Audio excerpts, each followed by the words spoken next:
Today I'm opening up a book from 2002, part of the Essentials collection published by Paragon. It's a practical vegetable cookbook, simple recipes rated for difficulty, designed to build confidence in the kitchen.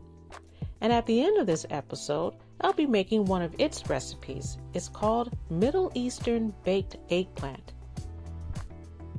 This is Cookbook Junction, and I'm your host, Celintia. This isn't a chef memoir or personality-driven cookbook. There's no single named author. It was produced by Paragon Publishing in the UK, photographed by Ian Parsons, with recipes developed by a home economist, Sarah Hiskett. What it doesn't give us is cultural context, and that's where I step in. Today we often use the term Middle East, but that name actually came from a European perspective in the 19th and early 20th centuries. It describes lands east of Europe, but not as far as what was once called the Far East. So Middle and East depended on where you were standing. Geographically, we're really talking about Western Asia and North Africa. Across the northern edge of the African continent, in countries like Egypt, Morocco, Tunisia, Algeria, and Libya, eggplant developed its own distinct preparations, shaped by local spices, trade routes, and technique. And across Western Asia, in places like Turkey, Lebanon, and Iran, eggplant became central to everyday cooking. Eggplant is said to have likely originated in South Asia and moved west through trade into Persia and the Eastern Mediterranean. For centuries, it was misunderstood in parts of Europe. It belongs to the nightshade family, along with tomatoes and peppers, and at one point it was called the mad apple. Some believed it could cause illness. That fear faded over time. What remained was a vegetable that absorbs flavor beautifully and transforms under slow heat. Eggplant gained popularity in America largely through immigrant communities. Italian, Greek, Turkish, Lebanese, and Egyptian families who already knew how to cook it well. By the late 20th century, Mediterranean-style cooking became more mainstream, and eggplant moved from being unfamiliar to being completely normal on American tables.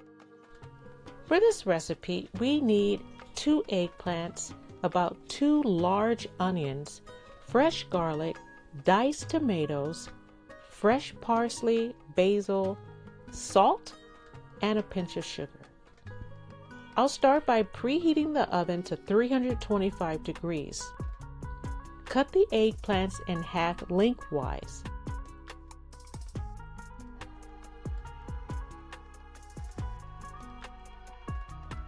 Now, eggplants contain natural compounds that react with air once it's cut. That reaction causes browning, but it doesn't affect the flavor once it's cooked. The book doesn't mention salting them first, but I like to, so I lightly salted the flesh and let them sit about 20 minutes. That helps draw out excess moisture and improves the texture. You can also lightly score the flesh in a crisscross pattern to help it absorb flavor, but for this dish, I didn't do that. I've sliced up my onions here, and now I'll cut 6 cloves of garlic, thinly sliced. Heat about 4 tablespoons of olive oil to a large pan. Add the onions.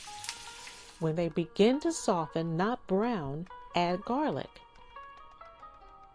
Stir and add the tomatoes and let them cook a few minutes.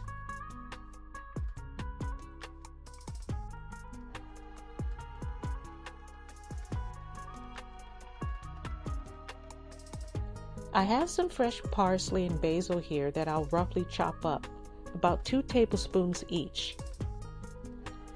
Then we're going to add this to the mixture and simmer.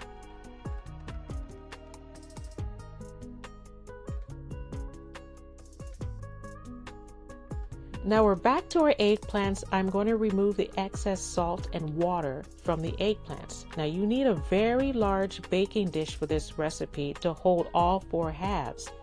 If you don't have a pan large enough, you can divide the eggplant into 2 cooking vessels or reduce this recipe in half using just 1 eggplant. We're going to spoon the mixture here on top of the eggplants. Now here's where I adjusted the recipe. The original calls for over a cup of olive oil and enough water to cover the eggplant. I reduced that significantly.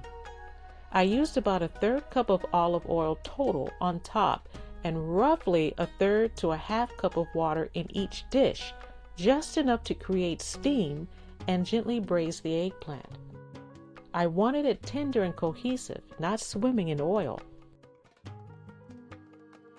Okay, I have my lid on here and foil on the other dish. Both bake at 325 degrees for about 1.5 hours. Now you can check it after an hour to see if it's tender. The Dutch oven version felt more contained. The moisture stayed consistent and the eggplant softened more evenly. Now this baking dish version, this worked too, but it felt slightly looser in texture. Same ingredients, just different environment. And I have to say, they both were delicious. What I appreciate about this recipe is that it reflects a broader culinary region, Western Asia and North Africa, but it simplifies it for the home cook. The cookbook gives us the structure. The history gives us the depth. And when you combine both, you get something more meaningful than just a recipe. Thanks for joining me again for Cookbook Junction. I really enjoy cooking for you guys. And of course, if you have a cookbook you want me to check out, leave me a message in the comments below. Until next time, I'll see you soon.